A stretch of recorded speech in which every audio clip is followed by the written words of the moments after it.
بسم اللہ الرحمن الرحیم۔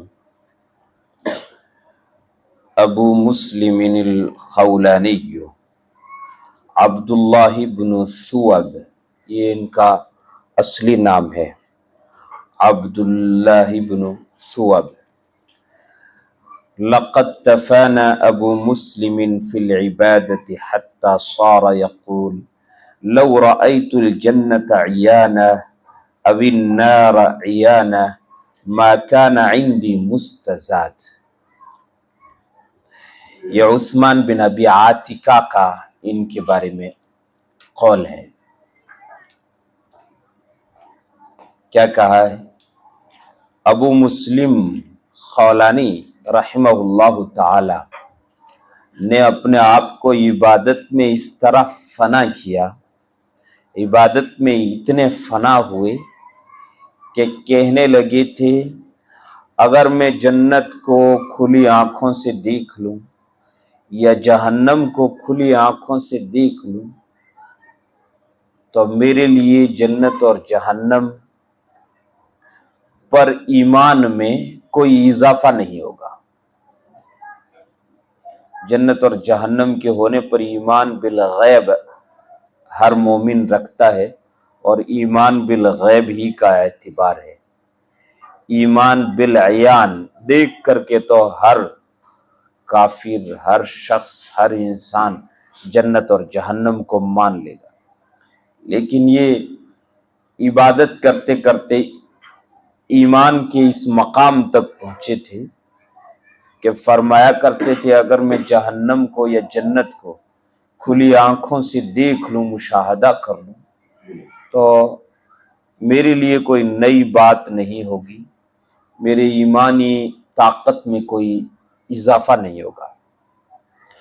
طارت الاخبار فی جزیرۃ العرب ان رسول اللہ صلی اللہ علیہ وسلم قد ثقل علیہ المرض بعد عودته من حجۃ الوداع۔ نبی کریم صلی اللہ علیہ وسلم کے حجۃ الوداع کے بعد، حجۃ الوداع سے لوٹ آنے کے بعد آپ پر مرض کے بڑھ جانے کی خبریں جزیرۃ العرب میں پھیل گئی تھی۔ طارت الاخبار، خبریں اڑ گئی تھیں، یعنی خبریں پھیل گئی تھیں جزیرۃ العرب میں کہ حجۃ الوداع سے لوٹنے کے بعد رسول اللہ صلی اللہ علیہ وسلم کا مرض بڑھ گیا ہے، آپ کی بیماری شدید ہو گئی ہے۔ فسول الشیطان للاسود العنسی ان یعود للکفر بعد الایمان، تو اسود عنسی کو شیطان نے اپنے جال میں پھنسایا کہ وہ ایمان کے بعد کفر کی جانب لوٹ جائے۔ نبی کریم صلی اللہ علیہ وسلم کی وصال کے بعد کئی لوگ مرتد ہو گئے تھے۔ جب یہ خبریں پھیلیں تو یمن کا اسود عنسی ایک مشہور شخص تھا، جیسا کہ اس واقعے سے آپ سمجھیں گے۔ یہ اسلام لایا تھا، ایمان قبول کیا تھا، اس نے ایمان لے آیا تھا، مگر یہ دوبارہ کافر ہو گیا۔ جب یہ خبریں سنی کہ رسول اللہ صلی اللہ علیہ وسلم کا مرض شدید ہو گیا ہے تو یہ مرتد ہو گیا۔ وَأَن يَفْتَرِيَ عَلَى اللَّهِ الْكَذِبَ، اور شیطان نے اس جال میں پھنسایا۔ سَوَّلَ يُسَوِّلُ تَسْوِيلًا کا مطلب ہے شیطان کا اپنے جال میں پھنسانا یا کچھ اس قسم کی باتیں بنانا، باتیں گھڑنا کہ بندہ پھسل جائے۔ قرآن کریم میں بھی آیا سولت لکم انفسکم، نفس اور انسانی خواہشات جو نفس میں پیدا ہوتی ہیں، یا نفس انسانی جو انسان کو برے برے خواب دکھاتا ہے یا وساوس پیدا کرتا ہے اور برائی کی دعوت دیتا ہے، اسے بھی کہتے سولت لہو نفسہ اور تسول لہو نفسہ، اس کا نفس اس کو یہ سکھاتا ہے، یعنی کوئی بھی جب برائی سکھاتا ہو یا برائی کے خیالات، برے خیالات نفس میں پیدا ہوتے ہوں تو وَأَن يَفْتَرِيَ عَلَى اللَّهِ الْكَذِبَ، اور یہ کہ اللہ تعالیٰ پر وہ جھوٹ باندھے، فَيَزْعُمَ لِقَوْمِهِ فِي الْيَمَنِ، یمن میں اپنی قوم کے سامنے یہ دعویٰ کرے کہ وہ اللہ تعالیٰ کی یہاں سے بھیجا ہوا نبی مرسل ہے۔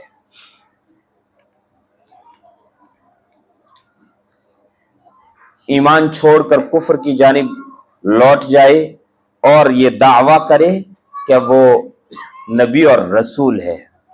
چنانچہ اس نے یمن میں نبی کریم صلی اللہ علیہ وسلم کی زندگی کے آخری ایام میں یہ دعویٰ کر لیا تھا کہ وہ اللہ کا نبی اور رسول ہے۔ اسود عنسی نے، کان الاسود العنسی رجلا شدید المرہ قوی البنیہ اسود النفس مستطیر الشر۔ اسود عنسی ایک طاقتور انسان، شدید المرہ طاقتور انسان، قوی البنیہ مضبوط جسم اور جثے والا، اسود النفس کالے دل کا انسان تھا۔ اسود النفس کالے دل کا انسان یعنی بد باطن اور شریر، مستطیر الشر بڑا شریر، مستطیر الشر کا مطلب ہے جس کا شر بڑا عام تھا، جس کا شر بڑا عام تھا، پھیلا ہوا تھا۔ قد اتقن الکہانۃ فی الجاہلیہ، زمانہ جاہلیت میں اس نے کہانت خوب اچھی طرح سیکھی تھی۔ کہانت کا مطلب ہوتا ہے غیب کی خبریں دینا، یہ شیاطین سے اور جنات سے مدد لے کر کے کوئی شخص غیب کی خبریں دیا کرتا ہے۔ غیب کی خبریں دینے کا مطلب یہ ہوتا ہے کہ جو دیکھا نہیں وہ خبریں دے دیتا ہے۔ مثلا یہ کہ آپ کا گھر یا آپ کے گاؤں شہر کے حالات سے میں واقف نہیں ہوں، تو جنات اور شیاطین کی مدد سے وہ یہ چیزیں معلوم کر لیتے تھے کہ ان کے گھر میں کیا کیا ہیں اور کس قسم کے حالات سے گزر رہے ہیں وغیرہ وغیرہ۔ تو یہ فن کہانت کہلاتا ہے، جو اسلام کی نظر میں بہت بری چیز ہے۔ اس نے زمانہ جاہلیت میں کہانت سیکھی تھی۔ ہمارے یہاں ہندوستان میں یہ چیز ہے، عام ہے، ہندوؤں میں عام ہے یہ چیز۔ وَحَذَقَ الشَّعْبَذَةَ عَلَى النَّاسِ، اور لوگوں کے سامنے شعبدے دکھانے میں مہارت پیدا کر لیتی۔ حذق کا معنی مہارت پیدا کر لیتی، حاذق ماہر کو کہتے ہیں۔ حذق الشعبدۃ، شعبدہ کہتے ہیں جادو جیسے اعمال کرنا، سحر یا سحر جیسے اعمال کرنا، اسے شعبدہ کہتے ہیں۔ یہاں لوگ آتے ہیں، کھیل دکھاتے ہیں، جادو کرتے ہیں، کبھی کوئی ایک پرندے سے دو پرندے بنا دیتے ہیں، مرغے کا ایک انڈا ہوتا ہے اس کے دو انڈے بنا دیتے ہیں، ایک انسان کو سلا کے اس کو دو ٹکڑوں میں دکھا دیتے ہیں، ایک انسان کو بندر کی شکل میں بنا دیتے ہیں۔ یہ سب یہاں کرتے ہیں لوگ، جادو یا شعبدہ۔ یہ چیز بھی اس نے سیکھ رکھی تھی، اسود عنسی نے یہ چیز بھی سیکھ رکھی تھی۔ وَكَانَ إِلَى ذَلِكَ فَصِيحَ اللِّسَانِ رَائِعَ الْبَيَانِ ذَكِيَّ الْفُؤَادِ قَادِرًا عَلَى اللَّعِبِ بِعُقُولِ الْعَامَّةِ بِأَبَاطِيلِهِ وَكَسْبِ وَلَاءِ الْخَاصَّةِ بِهِبَاتِهِ وَعَطَایَاهِ۔ وہ اس کے ساتھ ساتھ فصیح اللسان تھا، فصیح اللسان تھا، رائع البیان خوش گو تھا، ذکی الفؤاد، ذہین اور تیز تھا، قادرا علی اللعب بعقول العامة باباطیلہ، عوام کی عقلوں سے اپنے باطل کے ذریعے یا اپنے باطل اعمال کے ذریعے کھیلنے پر قادر تھا، عوام کی عقلوں سے اپنے باطل اعمال سے کھیلنے پر قادر تھا، اور اپنے عطایا اور ہدیوں کے ذریعے خاص لوگوں کی دوستیاں حاصل کرنے کا بھی ملکہ رکھتا تھا۔ عام لوگوں کی عقلوں سے تو اپنے باطل اعمال اور اپنے جادو اور کہانت وغیرہ سے کھیلتا تھا، اور عام لوگوں کو تو اس سے قائل کرتا تھا، اور جو خاص لوگ ہوتے تھے، عقل مند ہوتے تھے، اور اس کہانت کو اور جادو کو کوئی بڑی بات نہیں سمجھتے بلکہ بے حیثیت سمجھتے تھے، سمجھدار طبقہ، ان کو ہدایہ اور بخششیں عطیے دے کر کے قائل کر دیتا تھا، ہدیہ تحفے دے کر کے۔ وَكَانَ لَا يَظْهَرُ لِلنَّاسِ إِلَّا مُقَنَّعًا بِقِنَاعٍ أَسْوَدٍ، اور یہ لوگوں کے سامنے ایک کالے پردے میں ہی ظاہر ہوتا تھا، لوگوں کے سامنے اس طرح نہیں آتا تھا جیسے عام انسان آتا ہے، اپنا چہرہ نہیں دکھاتا تھا، ایک کالے پردے میں ہمیشہ ملبوس رہتا تھا، لوگوں کے سامنے جب آتا تھا تو ایک پردے میں رہتا تھا، اپنا چہرہ لوگوں کو نہیں دکھاتا تھا۔ کیوں؟ لِيُحِيطَ نَفْسَهُ بِحَالَةٍ مِّنَ الْغُمُوضِ وَالْهَيْبَةِ، تاکہ اپنے آپ پر غموض اور ہیبت کا ایک پردہ ڈالے رکھے، تاکہ اپنے آپ پر غموض اور ہیبت کا ایک پردہ ڈالے رکھے۔ جب یہ چیز ہوگی تو لوگ سوچیں گے کہ پتہ نہیں کس قسم کا انسان ہے، چہرہ جب دیکھ لیں تو لوگ جان لیں گے کہ ہاں یہ فلاں ہے اور ایسا ہے۔ لیکن جب لوگوں کو اس کا علم نہیں ہوگا، لوگ اس کا چہرہ نہیں دیکھیں گے، تو لوگ سوچتے رہیں گے کہ کوئی بہت بڑی ذات ہے، کوئی بڑی ہستی ہے۔ لِيُحِيطَ نَفْسَهُ، تاکہ اپنے آپ کو غموض اور ہیبت کے حالے میں ڈھانپ کے رکھے۔ وَقَدْ انتشرت دعوة الأسود العنسي في اليمن انتشار النار في الهشيم، وقد ساعده على ذلك اتباع قبيلته من بني مدحج له، اور اسود عنسی کی دعوت یمن میں اس طرح پھیل گئی تھی جس طرح آگ بھوسے میں پھیل جاتی ہے، یا آگ جنگل میں پھیل جاتی ہے، اردو میں ایسے کہتے ہیں آگ جنگل میں پھیل جاتی ہے۔ حشیم بھوسے کو کہتے ہیں، یعنی وہ گھاس پھوس، خس و خاشاک جو آگ بہت جلدی پکڑتا ہے، اسے حشیم کہتے ہیں۔ وقت اس سلسلے میں اس کے قبیلے بنی مدحج کے اس کی اتباع کر دینے نے اس کی مدد کی، اس سلسلے میں اس کے لیے معاون اور مددگار ہوا اس کے قبیلے بنی مدحج کا اس کی اتباع کر لینا۔ وَكَانَتْ يَوْمَئِذٍ مِّنْ أَكْثَرِ قَبَائِلِ الْيَمَنِ عَدَدًا، اور یہ قبیلہ اس وقت یمن کے قبائل میں سب سے بڑا تھا تعداد کے اعتبار سے، وَأَوْسَعِهَا نُفُوذًا، اور سب سے وسیع اور عریض تھا اثر و نفوذ کے لحاظ سے بھی، وَأَشَدِّهَا بَأْسًا، اور سب سے زیادہ شدید تھا اور سب سے زیادہ سخت تھا، شدید تھا،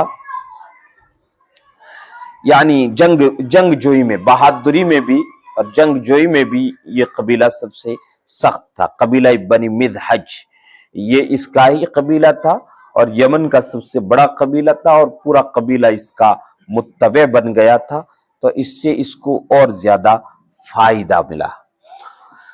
كما ساعدته على ذلك قدرته على اختراع الكذب وتلفيقه، جیسا کہ اس کے جھوٹ گھڑنے اور جھوٹ کو ملمع کرنے، تلفیق کا مطلب ہے جھوٹ کو خوبصورت بنا کر کے ملمع کر کے پیش کرنے کی قدرت اور صلاحیت نے بھی اس کی مدد کی۔ قد ساعدہ، اس کی مدد کی، سلسلے میں مدد کی، جھوٹ گھڑ لینے کی اس کی قدرت اور صلاحیت نے۔ واستعانۃ بالاذکیاء من اتباعہ علی ذلک، اور اپنے متبعین میں سے ذہین اور باصلاحیت لوگوں سے اس سلسلے میں مدد لینا بھی اس کے لیے معاون اور مددگار ہوا۔ جو بھی اس کے متبعین تھے ان میں ذکی اور ذہین لوگوں سے یہ مدد لیتا تھا کہ جھوٹ کس طرح بولنا ہے اور جھوٹ کو کس طرح ایسا بنانا ہے کہ وہ لوگوں کو سچ لگے۔ فقد زعم للناس ان ملكا من السماء ينزل عليه بالوحي ويخبره بالمغيبات، لوگوں کے سامنے اس نے دعویٰ کیا تھا کہ ایک فرشتہ آسمان سے وحی لے کے اس کے پاس آتا ہے اور اسے غیب کی باتیں بتاتا ہے۔ وَيُخْبِرُهُ بِالْمُغَيَّبَاتِ، اور اسے غیب کی باتیں بتاتا ہے، غیب کی چیزیں سب بتا دیتا ہے۔ وَسَلَكَ لِإِقْنَاعِ النَّاسِ بِصِحَّةِ زَعْمِهِ هَذَا مَسَالِكَ شَتَّى، اور اپنے اس دعوے کی سچائی کا لوگوں کو قائل کرنے کے لیے، اقناع کا معنی ہے قائل کرنا، اپنے دعوے کی سچائی کا لوگوں کو قائل کرنے کے لیے اس نے مختلف طریقے اختیار کیے۔ سلک مسالک شتیٰ، مختلف طریقے اختیار کیے، مختلف طریقے اپنائے۔ فکان یبث عیونہ فی کل مکان، چنانچہ یہ ہر جگہ اپنے جاسوس چھوڑ دیتا تھا۔ بث یبث معنی پھیلا دینا، ہر جگہ اپنے جاسوس پھیلا رکھے تھے، چھوڑ دیے تھے۔ لیقفوا له علی شؤون الناس وشجونہم، تاکہ لوگوں کے حالات اور لوگوں کے درد اور تکلیف سے اس کو واقف کرتے رہیں، اسے آگاہ کرتے رہیں۔ لیقفوا له، وقف یقف معنی آگاہ ہونا، لہو منا اس کے لیے واقف ہوتے رہیں، یعنی اسے واقف کرتے رہیں۔ علی شؤون الناس وشجونہم، لوگوں کے حالات اور لوگوں کے درد و غم سے، شجون کہتے درد و غم کو۔ وَيَكْشِفُ عَنْ أَسْرَارِهِمْ وَأَخْبَارِهِمْ، اور لوگوں کے راز اور ان کی خبریں اس کے سامنے بیان کرتے رہیں۔ وَيَنْفُذُ إِلَى مَا يَعْتَلِجُ فِي خَبَايَا نُفُوسِهِمْ مِنَ الْآمَالِ وَالْآلَامِ، اور لوگوں کے دلوں کے اندر موجود امیدوں اور آرزوؤں یا امیدوں اور درد و علم تک پہنچ جائیں۔ یعنی ایسے ایسے جاسوس نے چھوڑ رکھے تھے جس سے لوگوں کے مکمل حالات سے وہ واقف رہیں کہ یہاں کے لوگ کیا چاہتے ہیں، یہاں کے لوگ کیا چاہتے ہیں، انفرادی طور سے فلاں خاندان فلاں گھرانے کے لوگ کیا چاہتے ہیں وغیرہ وغیرہ، جو بھی لوگوں کے دل میں امیدیں یا آرزویں ہوتی، اور عام طور سے لوگ اپنی گفتگوؤں میں، نجی گفتگوؤں میں بیان کر دیتے ہیں یہ چیزیں۔ تو اس نے جاسوس ایسے چھوڑ رکھی تھی کہ وہ ان تمام چیزوں پر نظر رکھتے اور ان چیزوں سے آگاہ رہتے۔ وَكَانُوا فِي الْوَقْتِ نَفْسِهِ يُغْرُونَ هَؤُلَاءِ النَّاسَ بِاللُّجُوءِ إِلَيْهِ، اور اسی وقت یہ تمام جاسوس لوگوں کو اسود عنسی کا سہارا لینے کے لیے آمادہ کرتے تھے۔ یغرون کا مطلب ہے برانگیختہ کرتے تھے، آمادہ کرتے تھے، ابارتے تھے۔ یعنی جیسا عامل لوگوں کو ہوتا ہے کہ میری یہ تکلیف ہے، میری یہ تکلیف ہے، تو ایک دوسرے کو مشورہ دیتے ہیں کہ فلاں عامل کے پاس جاؤ۔ تو جاسوس جتنے لوگ تھے لوگوں کی تکلیفوں اور حالات سے واقف ہو کر پھر ان کو کہتے تھے کہ اس سلسلے میں آپ کا اسود عنسی کے پاس جانا اور ان سے مدد حاصل کرنا آپ کے لیے بڑا مفید ہوگا، وہ آپ کے تمام رنج اور غم کو، درد علم کو سمجھیں گے بھی اور زائل بھی کریں گے وغیرہ وغیرہ، جیسا عاملین اور کاہنین اور ساحرین لوگ کیا کرتے ہیں۔ تو